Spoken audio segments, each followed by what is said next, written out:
अच्छा, ये जो आपने येलो रंग का ये है ना स्पेसर है शायद, है ना, स्पेसर आपने लगाया था, तो आपने इसके साथ एक अपना हमारा पॉलीफिक्स का ग्लू भी आपने शायद लगाया था, हाँ जी सर। तो उसकी क्या वजह थी, आपने वो क्यों वो लगाया? स्पेसर को, जो टाइल है ना, उसको तुरंत सेट करने के लिए, रोकने के लिए लगाया था। और उसको ये जो आपने का प्रोजेक्ट है वो लगाया हमने तुरंत 2 या 3 सेकंड में सेट होने के लिए, अच्छा। ताकि अपन उस टाइल पे हिल ना जाए, जगह की जगह टाइल रहे सेट होने में। कि जैसे हमने कई साइड पर देखा है लोग इसमें खाली स्पेसर लगाते हैं, हाँ कोई लकड़ी का भी लगाता है, हाँ। तो उसमें एडेसिव नहीं लगाते, तो उससे आपको क्या डिफरेंस मिला? जैसे आपने पॉलीफिक्स ग्लू इसमें लगाया, तो आपको क्या मतलब क्या बेनिफिट इससे मिला? बेनिफिट उसमें तुरंत सेट हो गया सर जी, एक तो।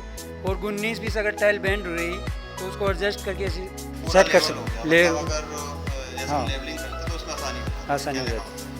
मतलब। जैसे आपने पॉलीफिक्स लगाए इसमें स्पेशल, तो आपने कहा कि लेवलिंग के लिए लगाया, तो मैं ये जानना चाहता हूँ, जैसे आपने कहा कि एक इंस्टेंट हो जाता है, एकदम तुरंत चिपक हाँ जाता जी सर। है, लेवलिंग हो जाती है, तो अगर जैसे कई बार देखते हैं जैसे काम चल रहा है उसके ऊपर पैर पड़ जाता है कई बार, तो टाइल्स ऊपर नीचे हो जाती नहीं, है, उससे तो इससे ये नहीं नहीं होगा सर जी, होगा क्योंकि इंस्टेंटली चिपक गया। चिपक गया वो। तो जैसा आपने कहा कि आपने इस पर पॉलीफिक्स ग्लू लगाया था हाँ जी जिसकी सर। वजह से ये इंस्टेंटली चिपक गई थी और चिपक गई, लेवल हो गई थी। लेवल हो तो गई इसका थी। कहने का मतलब ये है कि जैसे अगर कोई इस पर चलता है, तो जैसे काम चल रहा होता है, तो कई बार होता है कि हमारा ही पैर बढ़ जाता है, हाँ जी तो सर। टाइल्स ऊपर नीचे हो जाती है, दब जाती है हाँ, या और फिसल जाती है अपनी जगह हाँ से, जी तो वो सर, नहीं होगी। वो नहीं होगी इससे। ठीक है, तो ये मतलब आपको ये एक्सपेरिमेंट आपने किया तो आपको काफ़ी पसंद है। पसंद आया सर। अच्छा।